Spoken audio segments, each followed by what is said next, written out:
Okay, this is problem 5-36E. It is on page 255. Air at 13 psia and 50 degrees Fahrenheit enters an adiabatic diffuser steadily with a velocity of 600 feet per second and leaves with a low velocity at a pressure of 14.5 psia. The exit area of the diffuser is 4 times the inlet area. Determine A, the exit temperature, and B, the exit velocity of the air. Now, if you're watching the video, you should probably open up the slides from chapter 5, because remember I worked out several energy balances where I simplified terms and gave you some convenient equations for various pieces of equipment. Here we have one of them. We've got a diffuser. Okay? So let me sketch the problem on the board. For the class, I've brought up the particular slide I'm talking about, and it's a nozzle diffuser energy balance. I don't remember the slide number, but there it is. So there's air flowing through this system. I'll take the inlet to be cross-section 1, exit cross-section 2, or state 1, state 2. The pressure coming in at the entrance is 13 psia. The temperature coming in is 20 degrees Fahrenheit.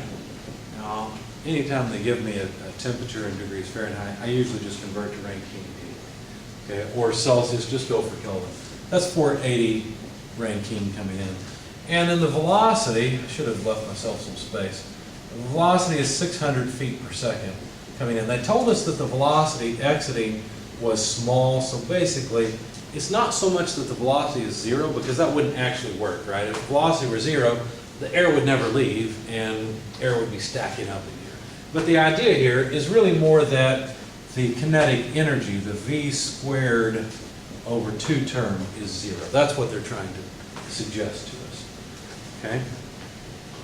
They told us that the pressure at the exit is 14.5 psia, and the area, A2, is, what did they say? 4 times the inlet area. When I solved this, I wrote 5 times, and it's probably because I was solving this from the 6th edition. So it looks like everything's the same. Well, the 20 degrees is different. It's 50 degrees coming in the new book. So I will need some calculator help here. I'll have to update this example. Anyway, 50, that's just adding 30 more, so now let's try 510 instead. And velocity is still 600 feet per second. Yeah, that's still the same. But they did change the area. So the area at the exit is just 4 times the inlet area. Same kind of problem, but I'll need your help. The equations will be the same, but we'll, you know, it looks like I've updated this a little bit. No, I haven't. Okay. So I'll need calculator help along the way. Now, I know this is a bit of a mess, but what does a nozzle or a diffuser do?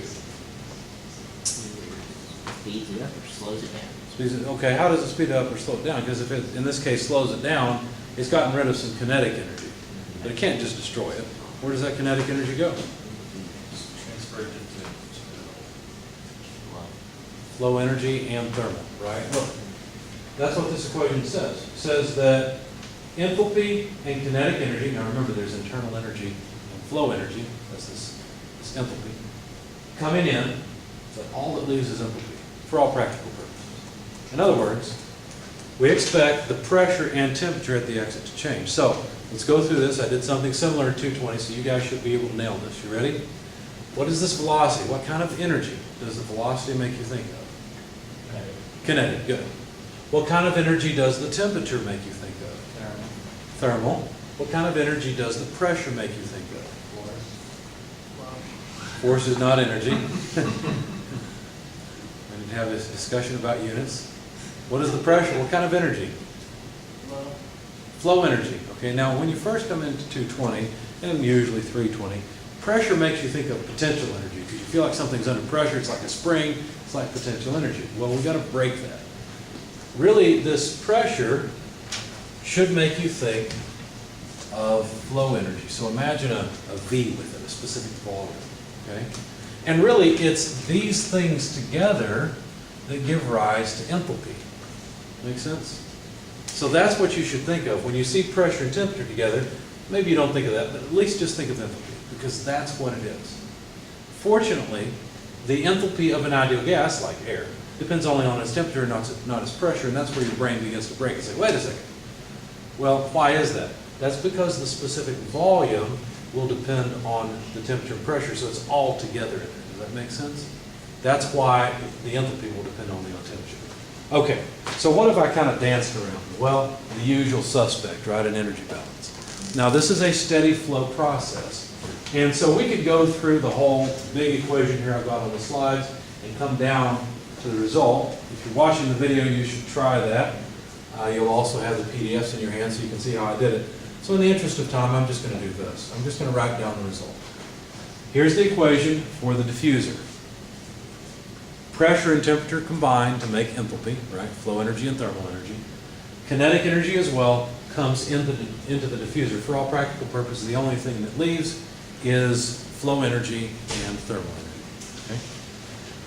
Now, what can we do with this? We'd like to find, I don't know, what did they ask us to find? The temperature at the exit and then the velocity? Wait a second, didn't they tell us the velocity was 0? Not really, they just said it's low.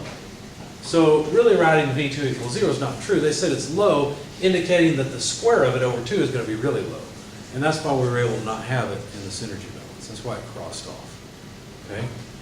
So, what shall we do? Well, we like the enthalpy in state 2. Let's play with this a little bit. Let's move the enthalpy on the other side for just a moment so you can see how this works. Couldn't we approximate that as Cp delta T? Because remember, delta H is Cb delta T, at least approximately. Okay. And the reason I moved it to the other side is so I can get this temperature out of it. Of course, what I'm going to do now is solve for the temperature. I'll do that in one step. Okay, it's pretty easy. We need V1 squared over 2 divided by the heat capacity plus T1. You can check the algebra if you want, but that's correct. I hope it's right. We'll see. So we've got everything we need, right? We can calculate the temperature at the exit.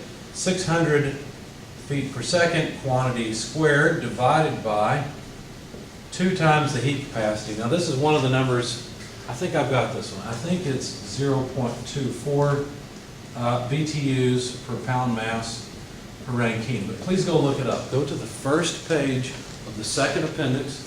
Look on the right-hand side, and you should see heat capacity for air at constant pressure. I think it's 0.171 for CV and 0.24 for CP. Are you saying it's a constant pressure because that's a little change? I'm saying CP because of delta H. Don't get confused and think CP only is invoked when you have a constant pressure. That's not the case. Okay, that's why I have you guys write this. So write it again. CP goes with delta H. CV goes with delta U. Okay? It has more to do with the fact that CP incorporates some boundary work in it. Okay? Even if the pressure changes, the air is going to change size, and so there's still going to be some boundary work associated with it, as well as the internal energy change. Okay? Anyway, look this up if you would, please. Is that right? 0.24? Okay, good. Okay, so then we need to add T1, which was 510 Rankine. Now, I see a small problem here. Do you see a problem? These units don't cancel, and we don't get just Rankine here. What kind of conversion factor might there be? Look at the back cover of your book. This is one of the conversion factors you'll probably want to highlight. We're looking for a conversion factor that has feet squared per second squared, and for a BTU per pound mass. Yeah, not one, but I was trying to think of resolve. That's the word I was looking for. Something to resolve these two. 25,037. That's right. That's right. 25,037. That's one of the factors you'll use just about every time you work with a nozzle and diffuser. You may want to write this at the back of chapter 5 for nozzles and diffusers. In fact, I don't know if he's got all the equations for the various pieces of equipment in the back of chapter 5. I don't think he does. What you might do, there's not a lot of space, but you might grab some space and write down all of these simplified versions of the energy balance for the various pieces of equipment at the back of chapter 5 so you don't have to go looking for it. Okay? In the end of chapter 5, I would also write down that conversion factor. Now, there's one for metric as well. It's close to that 25037. Okay, what's the conversion for metric? It's meters squared per second squared to kilojoules per kilogram. Do you see it? Should be close by the last one. How much are they? 1 kilojoule per kilogram is 1,000 meters squared per second. That's right. There's 1,000 meters squared per second squared for each kilojoule per kilogram. Another really handy conversion factor to have in the back of chapter 5, or at least highlight it in the back of your book. Okay? So we're going to use it over and over. All right. So how should I plug it in here? I'm going to need some more space.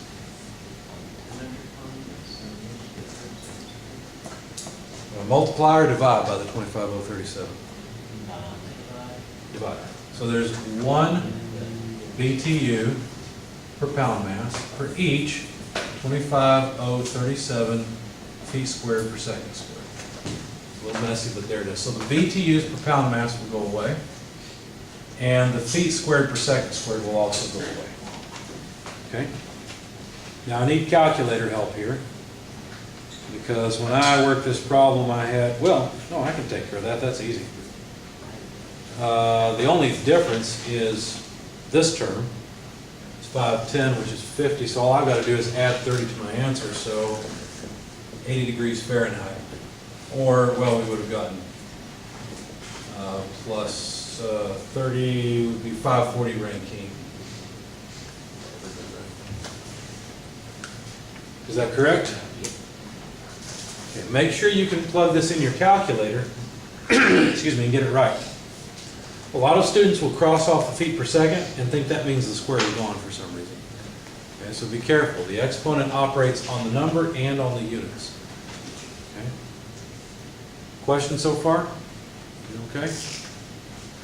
All right, let's jot down the temperature. So we found that the temperature in state 2 is 540 Rankine, which is 80 degrees Fahrenheit. Excuse me. Now notice what happened.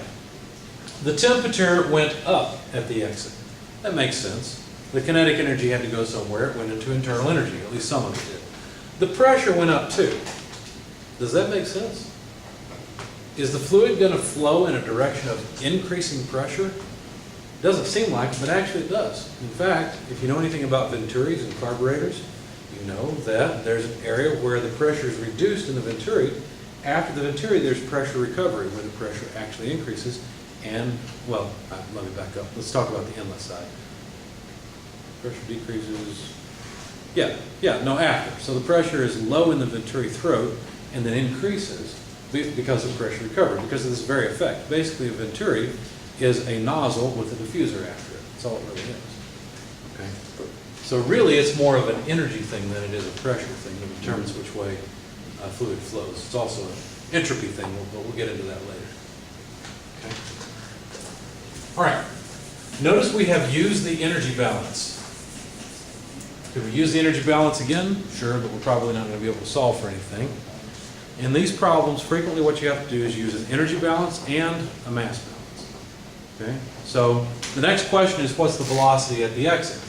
Well, whatever mass flows in must flow out. And let's put it in rate form. The rate at which mass flows in is equal to the rate at which it flows out. It has to be. How can I expand this so that I can get velocity into it?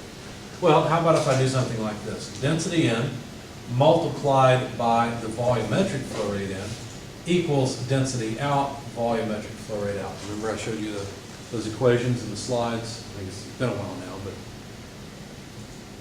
now how does that help me? Well, the velocity of flow times the cross-sectional area of flow is the volumetric flow rate. And I did give you this equation, so you could have just written it down directly if you realized it's what you needed. But it's essentially a mass balance, is all it really is. Okay. Now, the question was, what's the velocity at the exit? Okay, let's solve for it. The velocity at the exit would be equal to rho 1, well, let's do it this way. Let's put the velocity out front. Velocity at the entrance, rho 1 A1 over rho 2 A2. Now, fortunately, A1 over A2 is easy to get, right? It's just a quarter. that was essentially given. So this piece here is no big deal, we've got that. We've also got the inlet velocity. All we need is the ratio of the densities of the air. Do we have the density of the air? No, remember that little trick I showed you on the last problem? How can you write the density of an ideal gas? PV or RT. P over RT. Remember the memory trick is the pressure looks like a rho. How do I prove this? Well, you know the air is an ideal gas, so PV equals mRT. But couldn't we put mass and volume together to get density? In fact, if we rearrange this and say mass per volume, which is density by the way, see what you'd have left. The V would go down here, you'd have P, and you'd have to move the RT to the denominator, so there it is. Okay? That's a really handy little trick to have. I'd write that down somewhere if I were you, or memorize it. Because it's handy anytime you're dealing with ideal gases. Now, what about a ratio of densities? What would that come out as? Well, that would mean that rho 1 over rho 2 is equal to P1 over R over T1 divided by P2 over R over T2. Do you see how the gas constants are going to cancel so we don't even have to go to look it up? It's kind of convenient. And you see that what we'd end up with is rho 1 over rho 2 is going to be P1 over P2. Sorry, that looks like a strange P. And then we have the temperature, so that's going to be T2 over T1, and then A1 over A2. Okay, all I did was I took the temperature down here, and actually I took this, converted, and multiplied. Okay, make sense? I don't want to go too fast or too slow, so if you're doing either, let me know. So now finally, we should be able to calculate the velocity at the exit. So the velocity at the exit would be 600 feet per second. What's really nice is all the units here will cancel. All right, let's try it. P1, 13 psia, P2, 14.5, T2, 80, T1, 50, A1 over A2 is a quarter. Is this okay?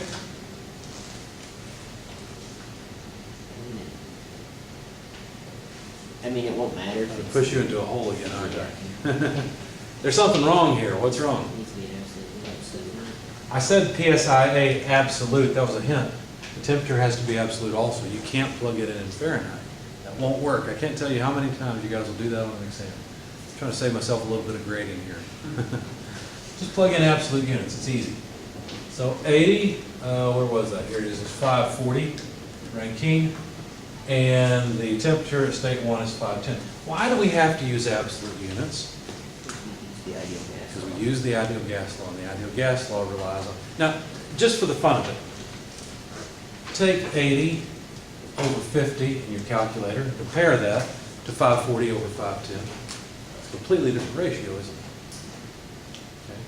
So you can see how that doesn't work if you don't use the right absolute units. If you were to convert these temperatures, 50 degrees and 80 degrees to Kelvin, and take the ratio, you would get this exact same ratio.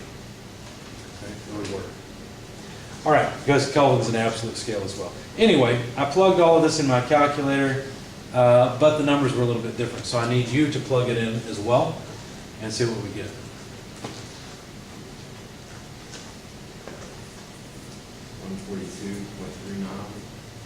V2 is 142.39. Anyone second that? Okay, so there's the results. Thank you. There are the results. There's the temperature and the velocity at the exit. How did we get them? We used an energy balance, and then we used a mass balance. Okay? Questions? Comments?